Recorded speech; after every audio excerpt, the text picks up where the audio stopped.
Good afternoon, good evening, and welcome, ladies and gentlemen, to another week, and with it, another fast and furious evening of racing action in the one and only GTE Sprint Series, the official iRacing series, available only on the premier sim racing platform, available on PC, known as iRacing. We're here once again for top split racing action in the GT Endurance Series, and this week it is week 5 of 12 for the 2025 Season 2 campaign, and that means we're here in the United States of America for what is the Rollercoaster ride of road racing, that is the Michelin Raceway Road Atlanta. A circuit spanning the best part of what is 4.06 kilometers. It is a circuit that has evolved over the years, but albeit whilst it has evolved, its identity has been a circuit which is no holds, all thrills in, no holding back on that action whatsoever, and an adrenaline ride of a racing circuit in the fact there's plenty of elevation changes, and absolutely extensive back straight, and many a sweeping corner, and altogether it is a circuit where to be the fastest you've got to be absolutely on the limit, but at the limit is where the mistakes will come. But as we welcome you all to this broadcast live from Circuit Side this Friday the 18th of April 2025, and of course we are here covering what is the 1900 Greenwich Mean Time, that's GMT, or Universal Coordinate Time slot.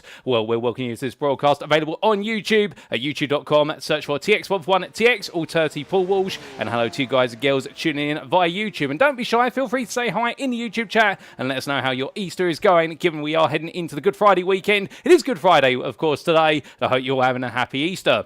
On our schedule for today, times in that GMT and UTC, as we can see in just under 4 minutes time, we're making our way to the grid. It'll be 10 past 7 this evening for our 45-minute race, our traditional sprint race, of course. And, well, without further ado, our drives already in the qualifying session, let's jump into the details and give you a quick recap of the season so far and what is still lying in wait. Because we've been week number 5, last time out in week 4, we were in Italy for the Autodromo Nacional Monza. And on Wednesday, 9th of April, we got to see some brilliant battling there at the old school Italian Temple of Speed. But here we are today in the United States of America. A quick point to note that after today, in week number 6, we're making our way to Portugal for the Algarve International Circuit, and you may be wondering why the broadcast date there is in bold and is Friday the 25th of April, which is because it was originally on Wednesday the 23rd of April, but thanks to scheduling we've been able to bring it back to our traditional Friday slot. However, conversely, for Watkins Glen International week number 9, we are moving from our Friday time, what would have been Friday the 16th of May, we've had to move it to Wednesday the 14th of May due to a schedule clash, but I can rest assured and promise you, ladies and gentlemen, there's going to be a broadcast of each week of top split race in action, whether it be in our traditional Friday slot at the 1900 GMT or UTC, or on the preceding Wednesday, but there will be coverage from every week, and what a run of weeks we've had so far from week 1 through to week number 4. We're coming onto our circuit for today. The full course on the Michelin Raceway Road Atlanta plays host to our drivers, and the Bradenton Town Circuit, located in the County of Hull, in what is the US state of Georgia, is a circuit like no other. It's arguably one of the most iconic circuits out there, particularly on the United States of America, if not around the globe, for what is its 12 corners, and its absolutely relentless run of corners throughout the entirety of the lap. And, well, thank you to iRacing.com for their brilliant simulator and the track mats that come with it, but you need to see it in 3 dimensions to really appreciate just how aggressive this circuit is. So coming on to our rules, setup wise is an open setup series with fuel loads restricted to 50%, and in terms of the race, the grid shall be set via a closed qualifying session which is currently underway but coming to a close as we speak, and the race shall commence via a rolling start as is the tradition of this series. Drivers shall receive a drive-through penalty if they accumulate 16 or more instant points. They get up to 25 and they'll be disqualified from the race. But without further ado, let's head back to circuit side and try and catch other drivers in the act, albeit I don't think many are in the act at the moment. I think most of them have parked up and decided they've completed their qualifying laps because they only get the outlap plus 2. And, well, as we do look from Simon Bamber there to newcomer Julian Eichenlaub, the German driver there parking up, with Simon Bamber the only driver outside of the pit lane at the moment. And excluding what is Jacobo Paz, well, I believe all of our 22 drivers have completed their qualifying laps. And, well, would you believe it, ladies and gentlemen? Yes, your eyes do not deceive you in the top left corner of your screen. The strength of field for this top split lobby is the highest we have seen since conducting these top split broadcasts. The highest we had in season 1 was 3,500 approximately at Monza in the season finale, or week 12. Here today, we have got a strength of field of 4,272. That's right, it's the highest strength of field we have seen by a huge margin, and we've got quite a few regular names on the grid, including the likes of Sylvain Depeche, who's qualified at 3rd place there in the Porsche 911 RSR. Also, you'll see there what is one of your regulars, Juan Carlos Martin in the Corvette C8R. Also there we do have a frequenter as of this season, Antonio Jose Catena Emascu, who will be lining up 7th place. We've also got quite a few newcomers on the grid, including Jacopo Paz, who is the only driver who's not got a valid lap on the board, and also I believe there what is none other than, well, I think in terms of new names, Farid Barroso, who'll be starting at this one at 13th. But with qualifying complete, well, we are going to head to the grid then and see how all the drivers line up for today's race. And indeed, this is how the grid will be formed then of what will be our 22 entrants. Line up at pole position, taking his maiden pole position for the top split, will be Javier Rojo, and joined on the front row by none other than Christophe Dubois. These two are both newcomers, although I believe Rojo has been on the grid at least once in the top split. However, Dubois has not, and well, we're very happy to see the Frenchman join us today, and we look forward to seeing what he's going to be able to do. It's an all Corvette locked out front row, but behind them, starting in third place, will be the Frenchman, Sylvain Dopeche, and you'll remember him from last time out at Road Atlanta in what was season 1. He put on some absolutely brilliant racing. Starting fourth will be Santi Burbel, the Spaniard then being followed up by none other than Roberto Farina. And then we have completing what is the run to the end of the third row, Daniel Cruz there, who starts 6th from Hong Kong. On row number 4, it will be the combination of Antonio Jose Catena Amescu, and then it will have Juan Carlos Martin, 2 regulars there. Great to see the 2 Spaniards on the grid once again. And then completing your top 10 will be Ryan van der Grip, the Benelux driver, being joined there by newcomer Julian Eichenlaub, who completes your top 10. Outside the top 10, starting in what will be 11th best to rest, is Simon Bamber for Effect Simulations. Very happy to see the Briton back on the grid once again after a frustrating debut a couple of weeks ago at Suzuka, and he'll be in the company of what will be Augustin Martin, who starts 12th. On row number 7, we'll have Farida Boroso, who will be in the company of none other than Matthew Broom, who starts 14th. And from the Oceania region driver to the European, the Frenchman of what will be Jean-Charles Venet, who starts 15th. We then also do have Jose Rodriguez Carlos Garcia, who starts 16th. We'll then have on what is row number 9 of the combination of regular John Shamblin. He's back once again, the American. We're very happy to see him on the grid of the number 21, and he'll be in the company of Carlos Hodato. And then we'll have completing your top 20, Max Chambers and what is Justin Barrera. And while Max Chambers and John Shamblin on the grid, that can only be one thing, ladies and gents, but we're going to have an absolute fight between the two of them. Where they go together, you see plenty of fighting between them. And then coming on to what will be your final row of the grid, completing all 11 rows, we'll have Jaroslav Korman, and then what is Jacopo Paz, who on his debut starts last but not least with no valid lap entered. But as the field gradually begins to pull away with the formation lap getting underway, all of our drivers right now just inching their way around. And of course, they will have the full formation lap available to them here at Road Atlanta, and they'll have to keep that in mind as they gradually tiptoe their way around the circuit. But as they do, it is going to be what is a long build-up before we do go racing. But you can imagine once we do, it's going to be the equivalent of crescendo, absolutely right into the air, and all of our drivers will be absolutely attacking this circuit lap after lap. It's one of the fastest laps of the calendar as well. It's not one of the shortest laps by any stretch of the imagination, but it's one of the fastest out there in terms of average lap speed and how quickly they come around to complete lap after lap. And many of you may remember from what was season 1 of 2025, the brilliant battling we saw there, particularly the fight for second place that came down to the wire between a Ford GT and a Corvette. Well, here today, we do have the Corvette contingent, the Corvette the most popular of our GTEs at the moment. Given the fact coming out of season 1, it did have a highly favourable balance of performance compared to its rivals. But we are seeing the resurgence of the Porsche 911 RSR, perhaps the most comfortable car if you're new to the GTE series, and available at all levels in terms of its performance. And then we also do have what is a couple of other manufacturers here, albeit we don't have any Ferrari 488s on the grid, but we do have some Fords out there, including Julian Eichenlaub, who we can see there, the highest placed Ford started at P10. We also have Jose Rodriguez Garcia, Carlos Garcia as he makes his way around. And well, for what is the number 14 driver, we then also do have the BMW, the sole BMW of Justin Barrera there as he makes his way through in the number 6 on a poor qualifying session. But we do know that BMW can be very strong on the straight. It can also be quite sturdy in the medium to high speed corners, but the one downside of this BMW, of course, being the fact it lacks the brakes compared to its rivals. It's got very weak brakes compared to the Porsche in particular, and well, the brakes are important here at Road Atlanta, particularly getting stopped at the end of this long run down into the chicane 10A and 10B. But as all our drivers now begin to make their way down the final stretch, where we look a little bit further up the order and ride on board for a brief moment with Matthew Broom, who's making his debut here today. Well, he'll be starting on what will be that 7th row of the grid in the number 17 Porsche, and he'll be hoping for a good run, starting 14th, and we wish him all the best luck on his debut in the top split broadcast as he comes on down the run. But as he does so, well, we do look back to the exterior picture, and in particular to Javier Rojo, who will take our drives now for the last couple of quarters and take us to the green for 45 minutes of racing action here at Road Atlanta.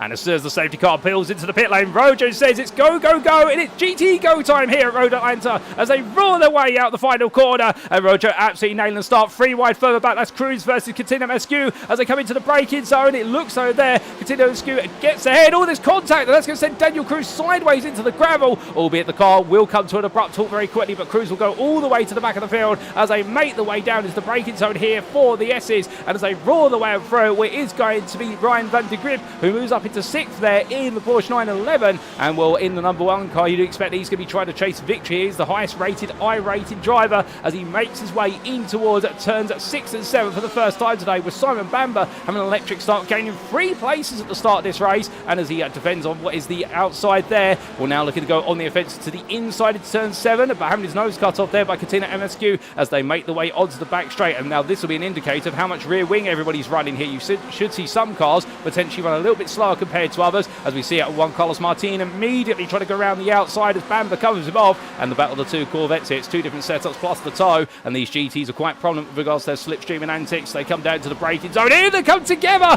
oh goodness me, and that is a very, very nasty incident. Now, was Carlos Martin coming across Bamber, or did Bamber come across into him? Well, we'll try and get a replay of that when we can, but the aftermath of that is that now that is going to be Bamber who holds on to the position, but meanwhile Carlos Martin will drop all the way down, and as they come towards the end of the first lap, it's going to be 2 wide, they'll corner exit for Ed Barroso, trying to fight hard here versus Julian Eichelab as they come in towards turn 1 once again. The Ford GT driver Eichelab on the inside, covering off Barroso, but Barroso being very brave here to go all the way around the outside. It's going to put him on the outside again here into turn number 3, and Eichelab holds on to 9th right now as he forms a long queue of cars behind him as they come down through the S's, romping from right to left and back and forth. We can see how the fact this battle in between the turbos enabled a bit of a gap to form to Simon Bamber as they come out, but Eichelab had a brilliant run there coming out of turn number 5, absolutely nailing the corner exit and open up a bit of a gap, and now trying to close down the 1 second remain to Bamber in front as everybody queues up behind. But as they come through, Max Chambers, oh goodness me, and the Briton has gone very wide out there at turn number 6.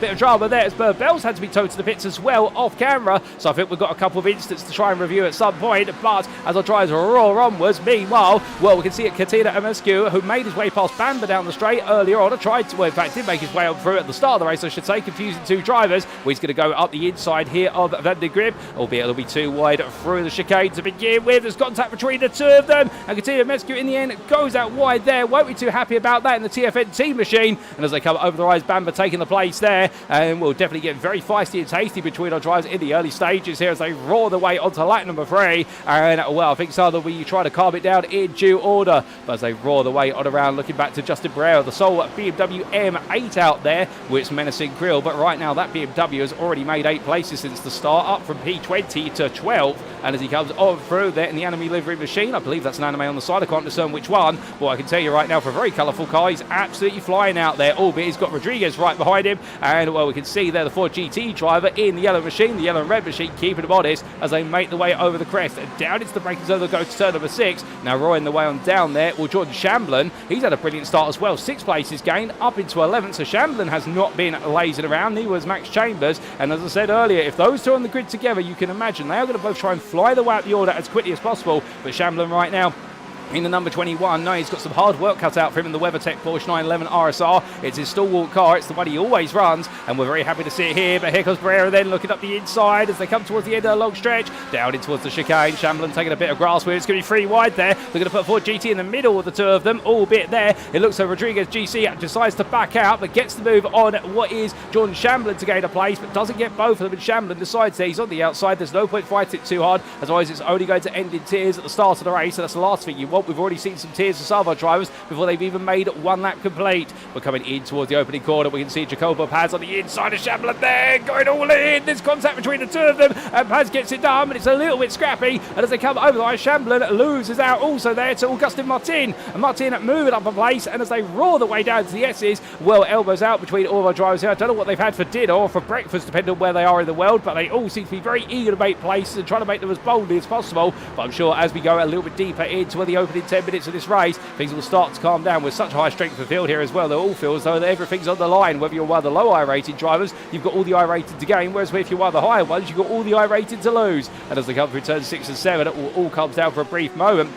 Albeit Daniel Cruz looking to chase after what will be Carlos Hodato, as both of them in what is identical liveried machine. I can imagine they're both riding for the same sim racing team, albeit they'll try to work together here for a brief moment and not try to step on each other's toes. That's the last thing you want to do at the end of the day. You can see there a move being made for Hodato, looking up the inside of Shamblin, and on the left of your picture will be the Corvette C8R driver, Shamblin on the right of your picture, and Shamblin there being made to feel stationary, albeit almost overcooking it under braking there, Hodato, and he's got Shamblin coming right back at it as Cruz here now is trying to get a good run over the crest and down towards turn number 12, flat out they'll come through the right-hander. Cruz getting very close here, and Shamblin looking one way, looking the other, gets a poor run off Apex, they come in towards turn number 1, Cruz looking around the outside, this is bold to go for it, but Cruz is going to try and do it, just about stays on the circuit, albeit Shamblin's back there now, the inside to outside, back to inside to turn 3, but in the end Shamblin runs a little bit deep, has to back off and straighten the steering wheel to avoid contact, and that's going to lead to Broom, and Chambers now queuing up behind him. It's going to be too wide into the S's. You don't go too wide here, they're going to do it, and as they make the way through, Max Chambers there, well, I don't know how he managed to keep that on the circuit, but what a brilliant piece of manoeuvring there for Chambers in the number 9 to hold off Matthew Broom around the outside into the S's. That is very uncommon,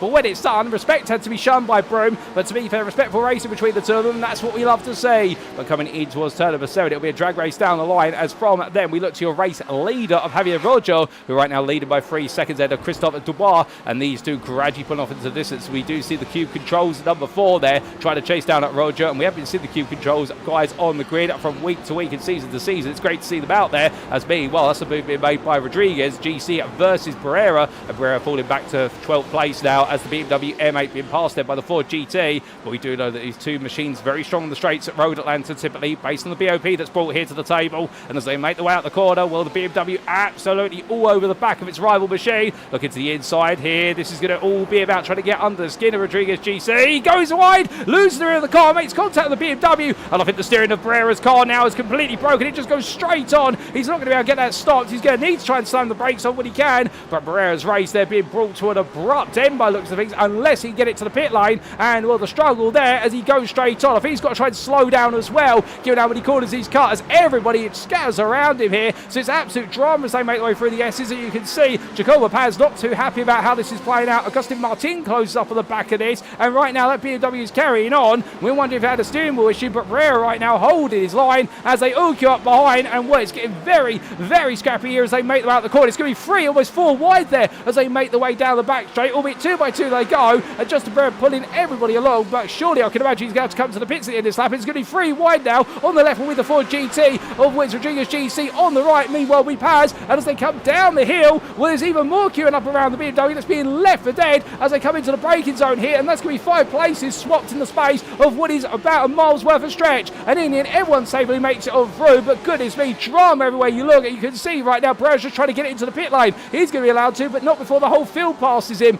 My goodness, that could have been absolute tears there. It wasn't, thankfully, but that could have been very close to tears, but it has led to a complete shuffling of the battle for 11th place, which right now Rodriguez GC holds on to, but he's got Agustin Martin right behind. Jacopo Paz has fallen back to 13th as a result of all the exchanges, and Daniel Cruz, Carlos Hodato, Max Chambers, Jordan Shamblin and Matthew Broom are all on the back of this, so you can see them all in a single picture, making their way to the S's this time around for the 7th time of asking, roaring the way through, and it is absolute pandemonium as they roar the way up towards what will be turn number 6, but as they come in towards that braking zone, well, looking from them back up inside the top 10, we've still got plenty more fighting coming on here between our drivers, and we're roaring the way on upwards right now. Antonio Jose Catila Amescu being chased by Julian Eichenlaub and the 4GT driver on the hunt here as we jump aboard the number 10, making its way down the backstretch, and we'll keep it wide above them is Simon Bamber a little bit further up the road. You can see that off in the distance, Bamber trying to put some pressure onto Van de Grip as they fight over 5th place, and these two drivers trying to close up onto the back of that battle, trying to get themselves involved in it as best as possible, and sometimes you've got to work together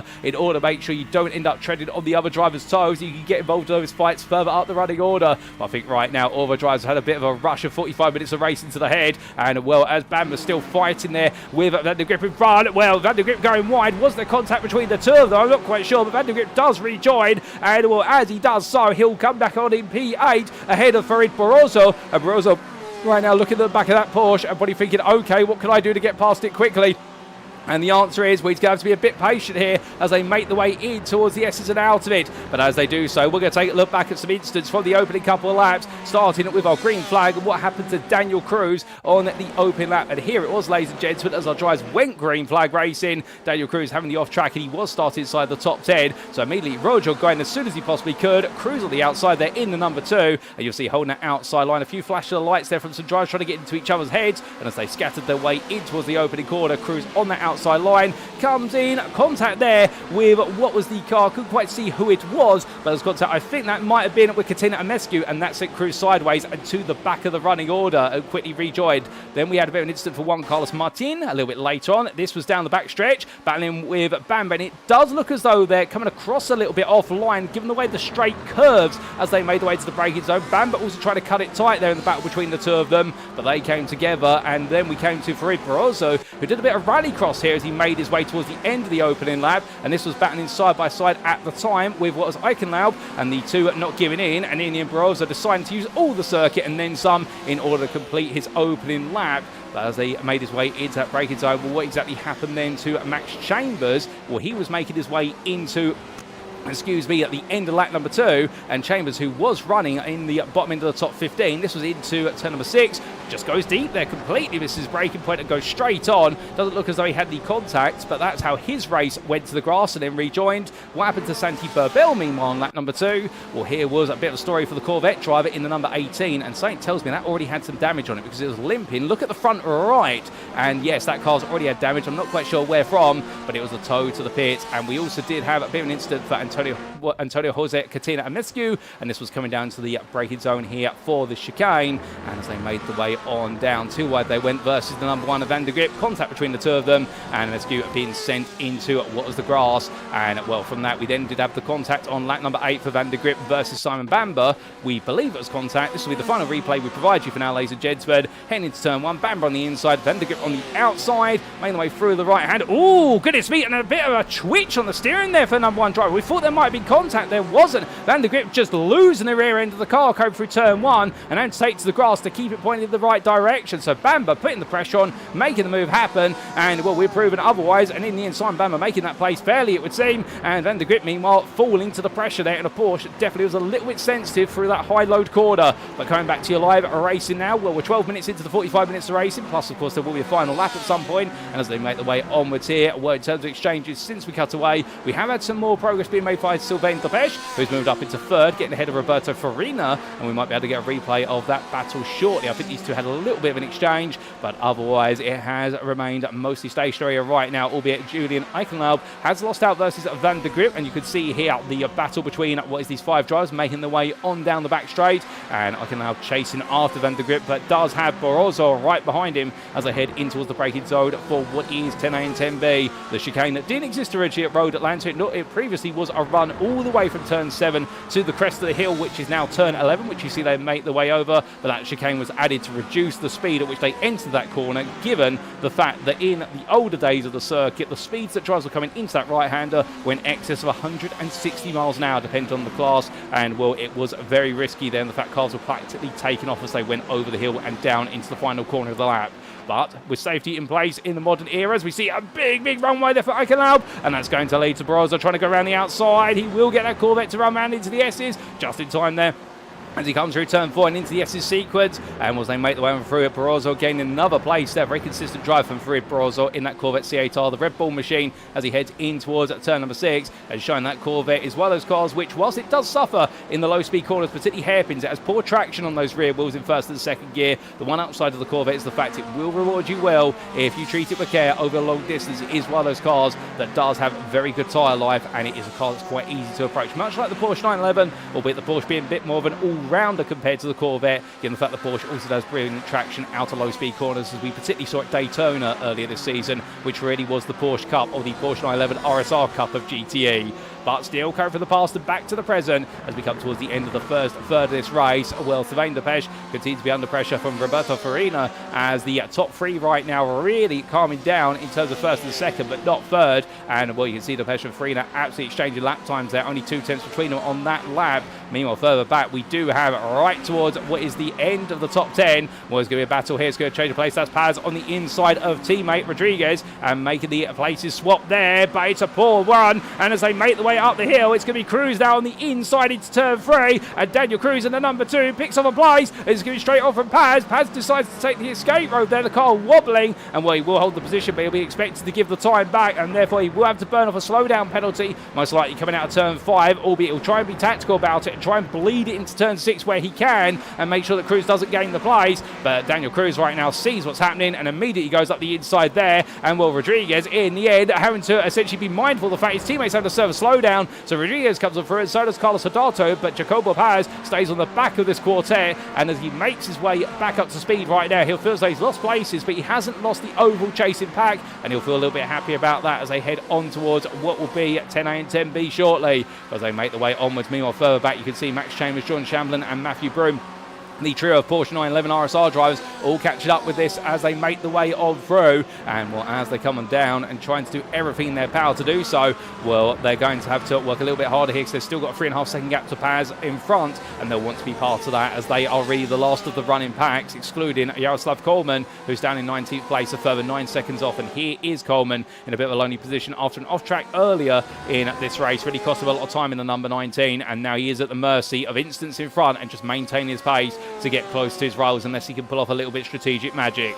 But as things start to settle down for a brief moment, although as soon as I say that becomes Hurtado here, who's under pressure from what is Paz, they come down through the S's. It does look as though the field now started to settle into some sense of rhyme and rhythm. It's very rare that happens in GT racing, to be fair, unless you're inside the top 10. They're all started to space out, but it's been some brilliant races so far. Everyone very eager to make an early impression on this race. And well, coming to what is inside the top 10, we do have what is this freeway fight here for 7th place. And right now it's the 2 Corvettes, Mamescu and Barroso, that are fighting hard side by side with Eichenlaub with the Ford GT just playing third party to this battle. And it's looking as though here Barroso is gradually getting on past, but really struggling to get the overspeed, and that'd be a sign running perhaps a little bit more rear wing as they get very, very tender, the two of them there, practically kissing the cheeks of the cars. And as they come through, there's no love lost between the two of them as Barroso does get the move done, albeit they had to get their elbows out at each other to make it happen. And meanwhile, for Katina and Mescu dropping to 8th place there, albeit Eichenlaub just watching behind, I think thinking there, could I gain 2 places the price of one if they taken each other out? Well, they did take each other out that time around, but definitely there, Barroso and Mescu fighting each other much harder than perhaps expected at this point in the distance as they head over the crest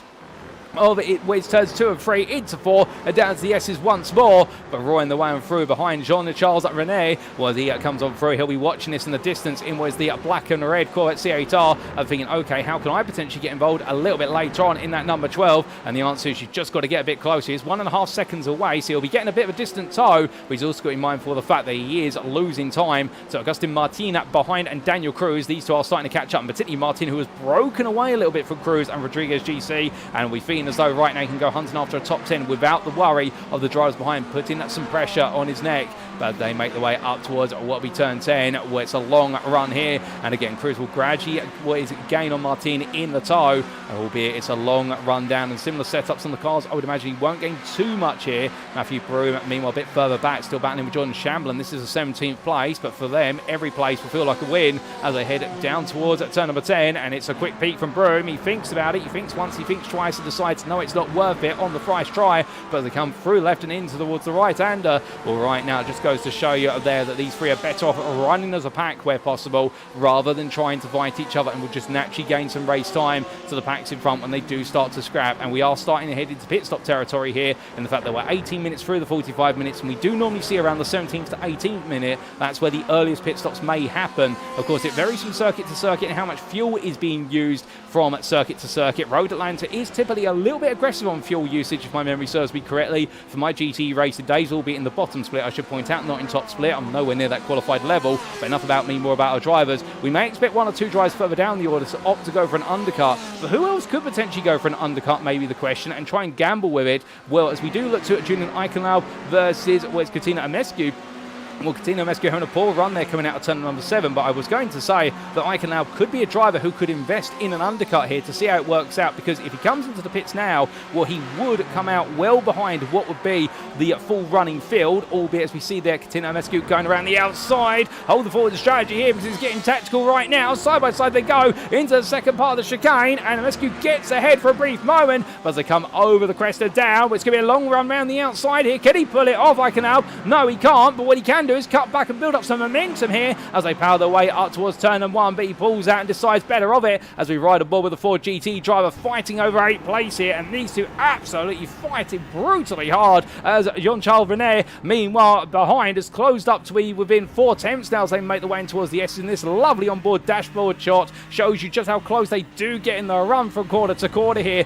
and how in the end Iconalb does have to back off and give himself some visibility of the apexes through the S's, as it's a poor run there for Catino Mescu, but also for Iconalb with that dirty air over the front of the Ford GT, just causes it to wash out slightly as they make the way in towards turn number 6, and right now absolutely pushing it every step of the way to try and look for another move. Can't quite do it, but can he get a good exit here? And if so, he might be able to look for the move, potentially at the long stretch as they roar the one down. Further up the road, I believe there's been an exchange for third place between Farina and Delpeche. We'll get a replay of that shortly as I hear it in my ear, but as they make the way down the back straight here, well, Iconalb right now close, but not close enough. Jean-Charles René, meanwhile, falling backwards slightly off of this turn. A poor run out of turn number 7, so not going to be a player in it, but Mescu feeling safe here, and Iconalb in the end just having to settle in as they exit the chicane and exit this lap. But as they make the way on out, meanwhile, we come to the battle for third, and this is Roberto Farina, who has found his way ahead of Sylvain Delpeche. It has taken some time, but in the end, the cube controls that drive being passed by the Spaniard as they make the way over the crest. The number 22 at Corvette right now making further progress up the running order, but the question is, how exactly was the move made? And here's the replay to explain. And it was, they made the way down the back straight. It was in the toe. Delpeche there, putting the car in the middle of the road for a brief moment, trying to say to Farina, you go one way or the other. Farina decides to go around the outside here, intriguingly. I would have thought he would have tucked the inside, but having the confidence there, and well, getting ahead, Delpeche immediately tucking in and saying, okay, if you want the place that much, you can have it. I'll just tuck it behind you and save some fuel. So Delpeche thinking about the bigger picture in the number 5 as they made the way towards the end of that lap. But as we do come back to you live at our racing pictures, and well, these drivers making the way on down again. Notice Delpeche not really closing at this point. Although what is interesting is the fact that Farina and Delpeche have actually been matching the pace of Dubois, who is in second place. You can see him at the bottom centre of your screen right now, and Cube Control's going for another double podium, much like at Monza what we saw last time out. Albeit at this point, Farina's going to be the one who spoils the apple cart with regards to that. But I think Delpeche will be thinking about that fuel saving and how he can get himself back ahead on strategy. Well, they come towards the end of lap number 17, and with it the 22nd minute of racing. But further on down the order, Julian Iconalb and Jean-Charles René still fighting over what is 9th place, with Antonio Jose Catino Mescu in 8th, continuing to push onwards. Now, have we had anybody come into the pits since then? No, we have not, but it does look as though progress being made between our drivers here as they roar on through. And we are just trying to discern if any signs of anyone coming into the pit lane so far, and the answer is no. Everyone's staying out there at the moment, but we'll wait and see what's to unfold between them as they all come towards the halfway point of this race. In fact, we are at the halfway point as of now, so therefore those pit stops, if they're not being made soon, they will be, as we do see Iconalb getting the better runner out turn number 5 in this fight for 8th versus Mescu, coming in towards turn number 6, however, and this is where the Ford GT driver just has to wait his turn. 9, it's not about the exit of turn 6, it's the exit of turn 7 as we ride aboard, looking back from the lead car in this battle, and that's how close Iconalb wants to get. But as they power the way through, it's going to be 8 cylinders of the Corvette versus the 6 of the Ford with the EcoBoost engine, and as they roar the way onwards, look at this, in the fact that Iconalb's not closing, and Mescu does not have a slipstream to work with here. This is the difference of setup, and the thing about Road Atlanta is you can run a high downforce setup, you can run a lot of rear wing, and it will help you massively in the first half of the lap, but on that straight, which is one of the pivotal overtaking slots on the circuit, if you run too much rear wing and your rival in front has less, even in clear air versus what is the slipstream, you will not be able to catch up, and Iconalb demonstrating that in the fact that Mescu is running significantly less rear wing. Also, the gearing of that Corvette may be optimised for the straights compared to the corners, and that is where the Ford GT is just not able to find a move, albeit as they come over the crest here, while the other options, of course, could be that Iconalb is looking to do some fuel saving, or if he's planning to do that, I would imagine it's going to be a big gamble as he looks around the outside into the S's, and will that put Mescu off racing line? Now, we have not seen that in a while, but that was a very bold attempt at an overtake there as they make the way out to turn number 5, and Iconalb looking to the inside, but decides again against it once again. But right now, the Ford GT driver, he's left, right, and in the centre, and he's all in the rearview mirror of the Corvette driver of MSQ as they make the way through the right-hander of turn number 7, and closer this time than he's ever been before. Gets a better exit as well, but as they make the way through, he's literally within a tenth. He's sniffing the rear end. The exhaust fumes of that Corvette, he could not be closer if he tried. And as they power the way onwards here towards the chicane, well, coming on down the hill, is it going to be a move on the Ford GT driver? I don't think so. I think if he's going to go for it, he's going to need to signal it a bit more, and he decides just to stay there. But that is frighteningly close there, and I think I can have essentially saying to MSQ, which is, look,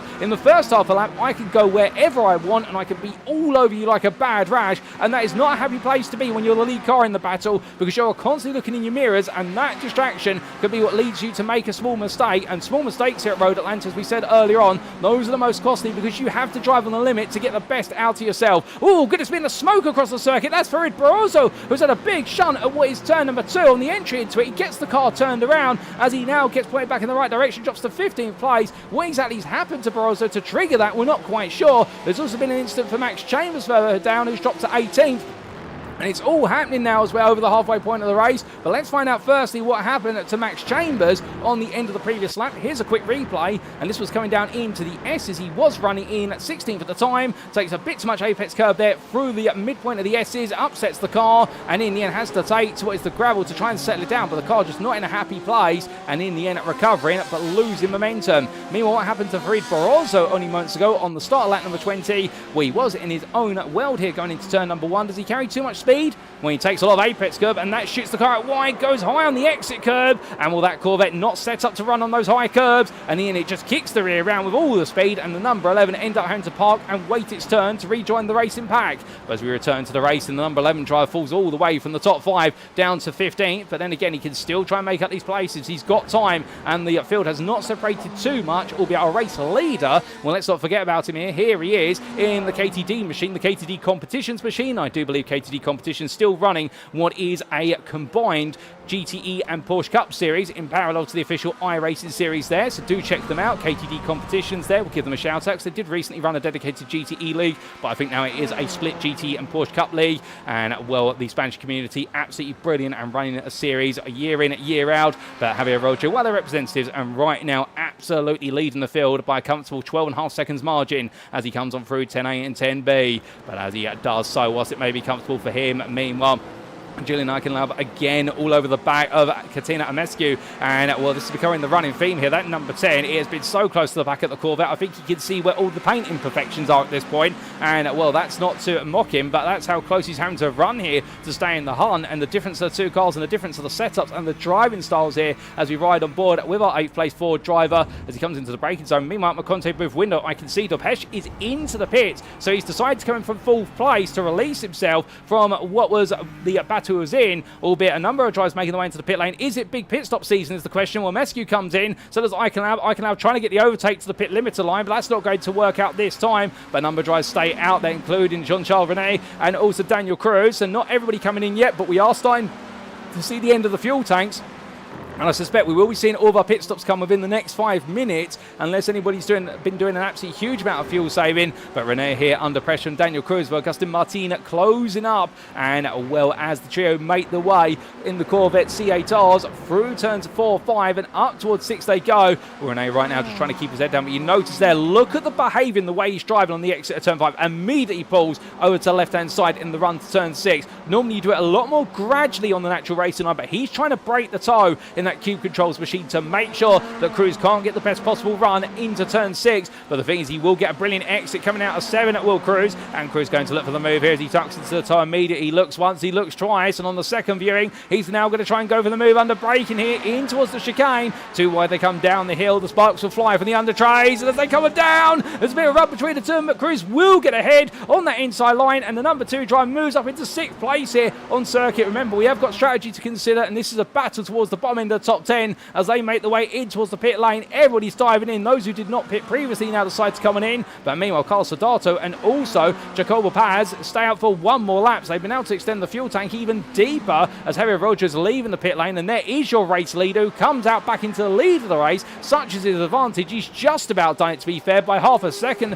of Sodato. But that is going to be a big smile on his face inside the cockpit because he'll know he's absolutely nailed this in terms of the pace he's brought to the table. And Sodato and Paz, I don't think they're going to quite believe it, even though they're in a race of their own on entirely different strategies, an entirely different world of the race in terms of what's happening here at Road Atlanta. But from them, as we do look back to Jose Rodriguez GC, still chasing after what is Katina Amescu and also Aikenlau, but they roar the way through. In fact, where is Aikenlau coming out? He's come out ahead of Amescu in all of this, and tucked in behind Jean-Charles René. So René, in the end, has lost out in the pit lane versus Daniel Cruz. Well, in fact, he lost out there in the battle into the pit lane. We did see that, and of course, we caught that live on our screens. But the point being that Aikenau has jumped ahead of Katina Amescu as a result of the pit stops. He did have a faster pit stop by the best part of what was a second in the pit. So he's moved up a position effectively, we believe, albeit we are trying to piece together where everyone sits on this running order right now. But of course, we do have Jean-Charles René, who's moved back into 10th place. Simon Bamber's back out in 8th place in all of this, so he's fallen down the order a bit. But we have had Sodato and Paz who've not come into the pits. That explains why everyone's out of position by about 2 to 3 places. How could I forget?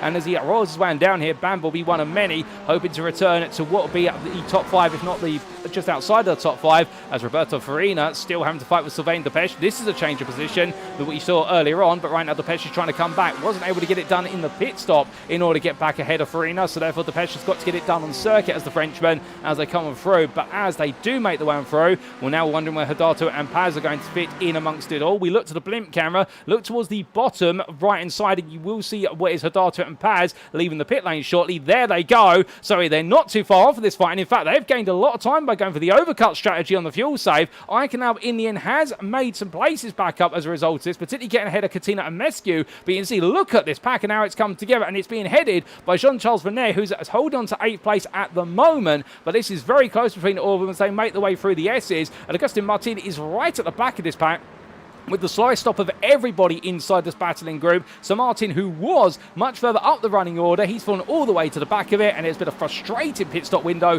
for what is the number 8 driver. It's all gone backwards, and now he's got to try and push things forwards once again with a limited amount of time of 14 minutes remaining. But meanwhile, from those going onto the back stretch to those at the end of it, and you can see Sylvain Depeche thinking about a move versus Frida, but decides against it this time as he gets very close. We jump on board here with the 4th place Porsche 911 RSR, the highest placed Porsche at this time. It's 4 seconds ahead of the second Porsche, always Ryan van der Grip. And as they come out of turn number 12, well, right now it's going to be a nose-to-tail run here as Depeche roars his way in towards turn number 1 this time, a bit further back compared to that Corvette. And I think they're just getting too close to the exit of the chicane and really spoiling the momentum into the next lap. But then again, Depeche might be backing off there, trying to give themselves some breathing room, give the car some clear air with which to cool the front tyres and cool the front brakes before they really attack the lap. But as they get towards what will be turns 5 onwards, that's where you'll start to see those temperatures spike. And as they come through a left-hander at turn number 5, Depeche gets a better run there, a bit sideways from Farina, and Farina seemingly struggling with rear-end grip and traction now, even in the medium-speed corners, and pushing those tyres hard. And well, the Porsche also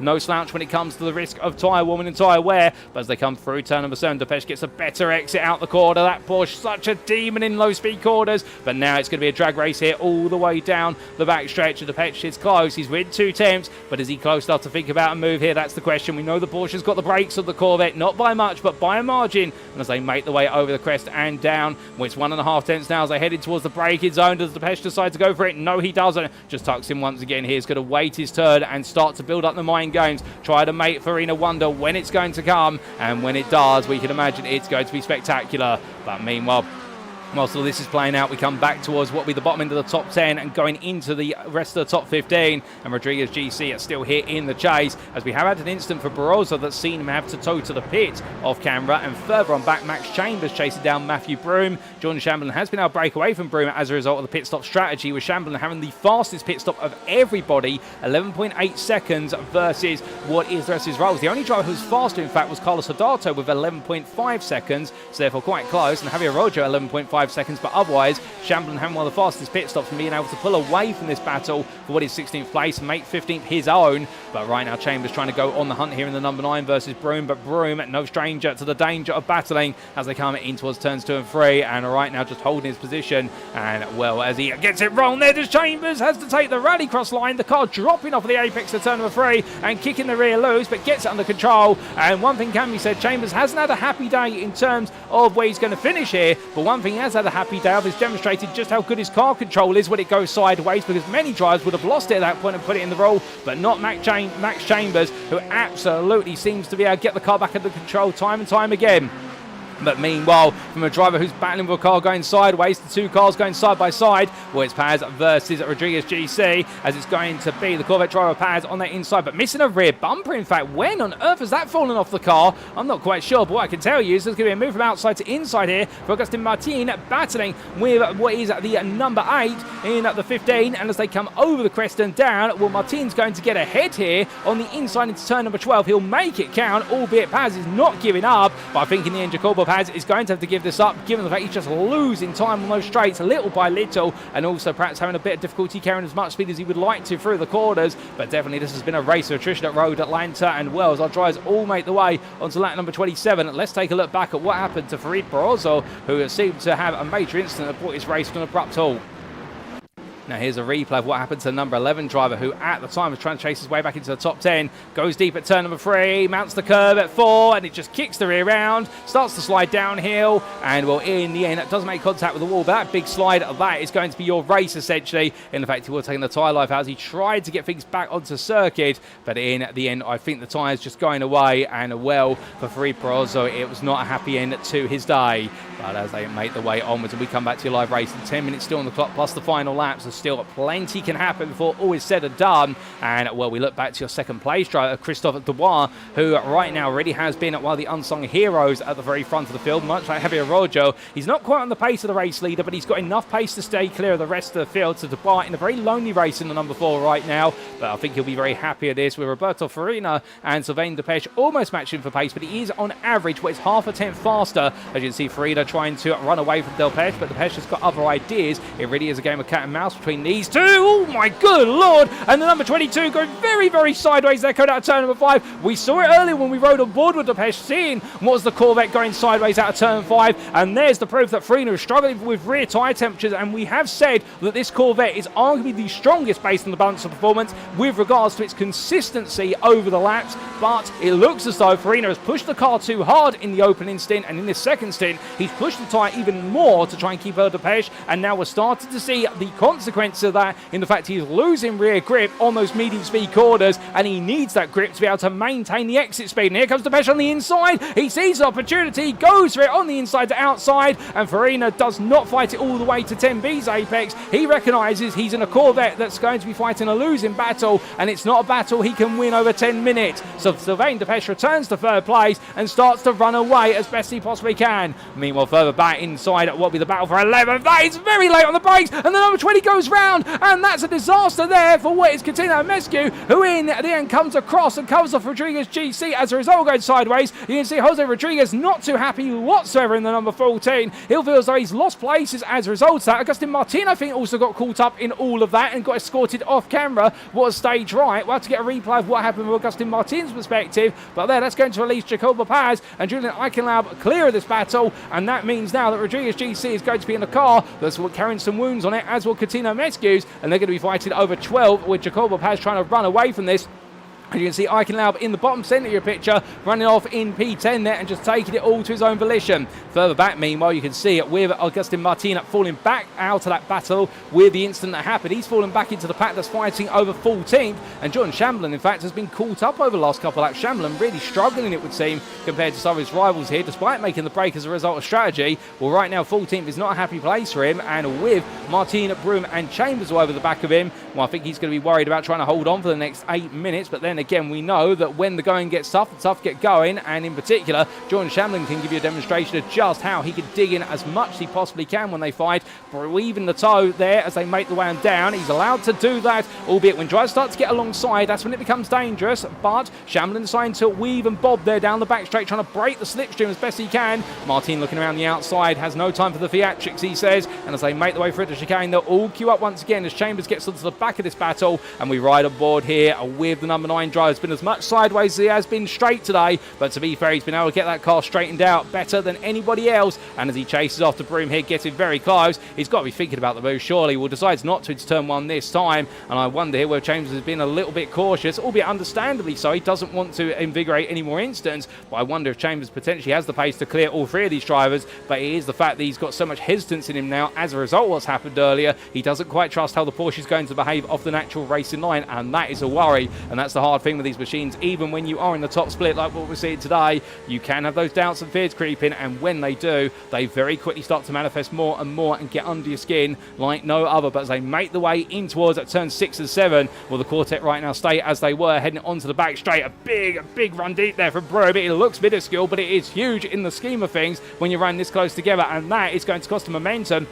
As they power the way along, more Chambers there taking his time getting back into the toe, does not want to play the game of follow it and scrub the tyre, remembering the fact that whilst they are doing this, weaving from side to side, trying to follow the toe of Shamblin, going from side to side down the straight, it actually extends how much distance you cover on the straight, and that loses you speed. As meanwhile, Martin on the inside, looking around the outside now, there's contact between the two of them, and Martin trying to, oh my goodness, it all goes sideways and backwards. Matthew Broom as well going around into the barrier there, under what was the bridge and the gantry. I'm not quite sure how Broom got there, but he's been pushed there by the instant, and when he comes into the pit lane, the damaged car, and John Shamblin has cleared all this with Matt Chambers right behind him. Well, it's definitely got quite tearful between some other drivers out there. We'll try and get a replay of that when we can, but first we owe you a replay of how Augustin Martin got into that situation in the first place. And well, as we see Chambers, they're struggling, Shamblin's struggling. Chambers goes around the outside of turn number 4 into the S's, so Chambers will get that place in the end, but goodness me, what a way to have to do it. He moves up then, does Chambers into 14th, further up the order. Meanwhile, Mescue on the inside there, Rodriguez GC, and finally moves back into 12th after they exchanged places a few months ago. It is getting very close to tears for a few drivers, and speaking of tears, well, I think there were a few for Augustin Martin when he had this incident a couple of laps ago. Now, this was all part of the big clash between drivers that we did see earlier on between Mescue and what was Jose, oh, goodness me, get my names mixed up there, and well, Martin going around as a result of the incident in front of him, and we're in the wrong place at the right time to be get caught up, and Jose Rodriguez is the name I was trying to say, and when the Augustin Martin just coming into the scene of that instant and ended up pointing the wrong way, and then recovering right into the scene of another battle. But then after that, what exactly happened to Matthew Broom and company is the question many of you will be asking. Well, here was the fight as they made their way into the corner. You'll see, side by side between Martin and Shamblin, they come together, and in contact with what was a car already starting to go sideways, I think, based on that camera angle for Broom, and in the end, well, Max Chambers in the wrong place at the right time to help Broom go all the way around and into the barrier. So misfortune for those drivers there as we return it to your live racing pictures. 4 minutes left to go, and well, disaster for some, but otherwise glory for others, as Sylvain Depeche right now is trying to not lose third place to Roberto Farina as they make the run down towards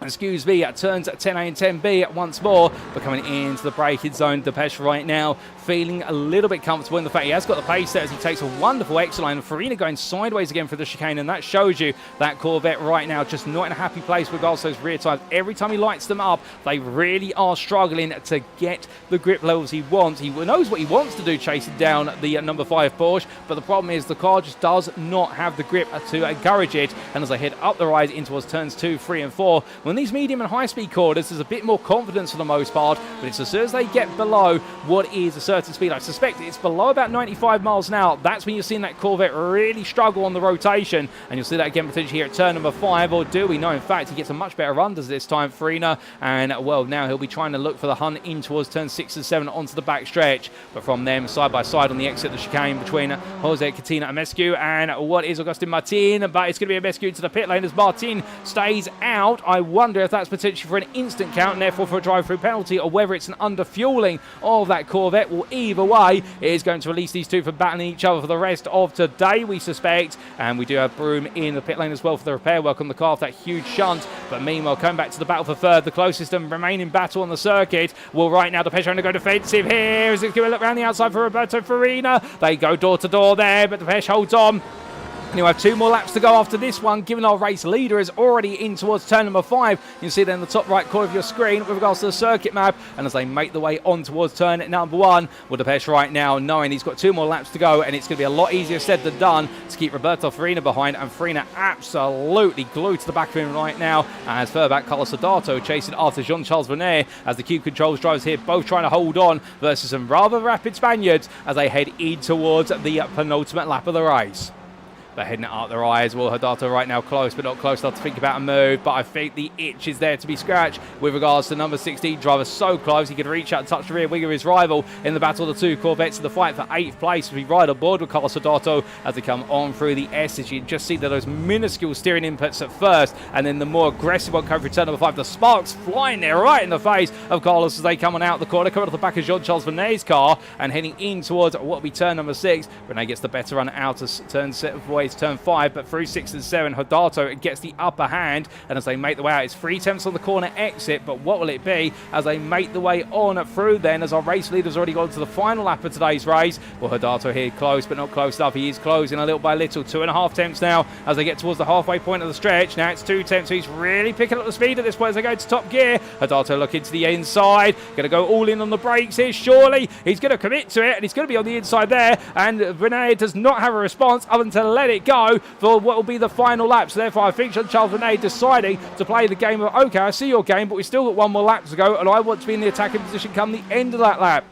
Well, it's a gamble, of course, because track position is always important, but is he going to be able to slingshot his way back past, or will Hodato be wise to it and know what's coming? That will be the question mark as well. But as they head up the hill, you can see there, they're close, but not close enough to really think about moving to turns 2 and 3. Albeit that'd be adventurous, but you can make it happen there as the number 16 holds on for now. But as we do look to Depeche, who looks comfortable there, half a second clear of Farina at this time. Well, he's absolutely delivered a great job, as has his teammate for Cube Controls, Christophe Dubois. But meanwhile, coming into the final corner, ladies and gents, he's dominant all day. Give him a round of applause for as he makes his way through the final corner. He'll take the checker flag, and it's Javier Roger from KTD Competitions who absolutely dominates here today at Road Atlanta, taking victory by the best part of what will be 20 seconds as he calls it on down. And what a drive in the Corvette C8R. It will then be coming on home in at second place, none other than Christophe Dubois, who absolutely delivered a fantastic race in his own right in the number 4 to take the runner-up spot as he crossed the line for Cube Controls. Third place, meanwhile, go to his teammate. It is another double podium for Cube Controls. So Dane Depeche will take third and spoil the all-Corvette podium in the Porsche 911 ahead of Roberto Farina.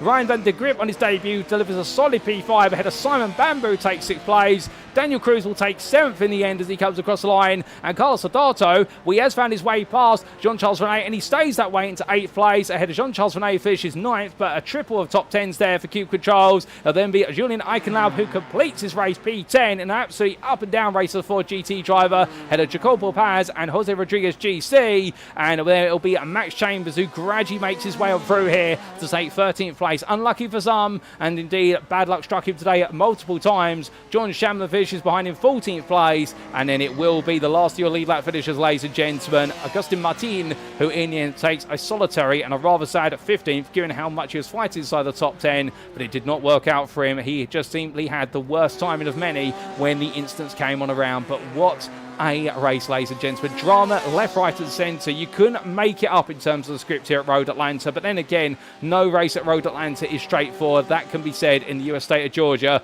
And as our drivers make the way on around and on towards what will be the pit lane on their cool-down laps, well, let's take you through those race results subject to any stewards' inquiries. And I suspect there might be a few reports to iRacing stewards given what's happened, but of course that's for our drivers to do when they have the time available. And here are those provisional results for week number 5 of our Top Split Series in the 2025 Season 2 campaign for the official iRacing GTE Sprint Series.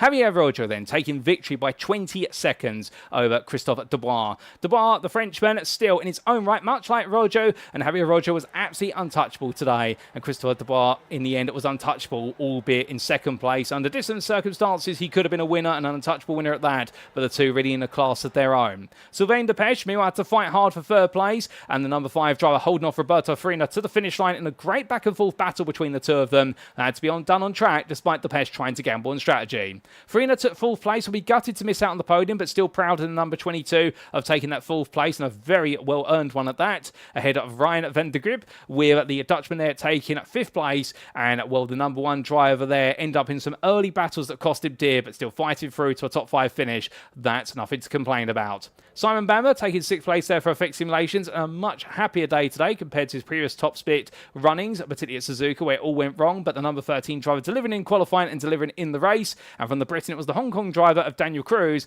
who finished his day at 7th there, ahead of Carlos Hidato, and those two absolutely battling back and forth, but it was Cruz who got the upper hand.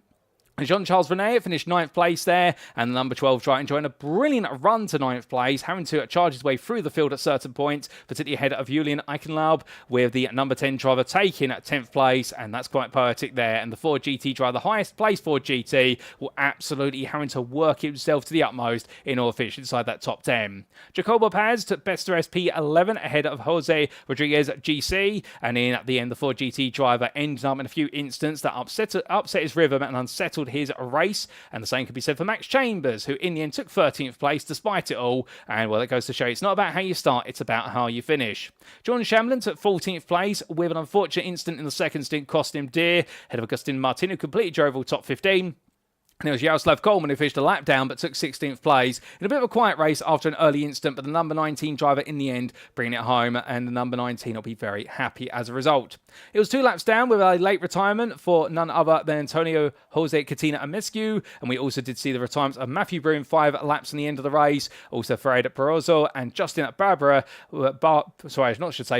it should be Barrera, let me get it correct, the Metamorphosis driver for BMW M8, and we also did see what was commiserations and misery for Santi Burbel and Juan Martin, and the fact that both of those drivers end up retiring quite early on over the race distance. But in the end, it was a race dominated by Javier Rojo and Christopher Dubois in his own way second place, and Sylvain Depech rounding off that podium. So what a race, ladies and gentlemen. An absolutely brilliant race from start to finish here at the Michelin Raceway Road Atlanta. It always delivers, and to consider that's been our highest I-rated top split so far in the top split broadcast series for the GTE Sprint Series and iRacing. 4,272 I rating was the rating of the lobby. I don't think we're going to see one that high for a while, but what a week of racing. But with that, we have to close the book on Road Atlanta for our top split broadcast and look ahead to next time. And of course, ladies and gentlemen, in a week's time, we'll be making our way into week 6, and with it, the Autodromo International do Algarve will be playing host in Portugal. A circuit that is a bit of a roller coaster in its own right, being one of the youngest circuits on our calendar, but also one of the most old school in the elevation changes and its mixture of corners and straights, where it feels as though it's Road Atlanta Part 2 in Portugal, and where you'll have to tune in to see how it all unfolds for our top split drivers there. Save the date, we'll be back at what will be our 1900 GMT or UTC slot as per usual on Friday the 25th of April 2025. But until then, we have been the official iRacing GTE Sprint Series. I've been your host and commentator, Paul TX141 Walsh, also known as Britain a Spit, depending on what media you follow me on. And until next time, remember to stay safe, stay well, stay smiling, and most importantly, remember to stay on track. Happy Easter, everyone, and good night.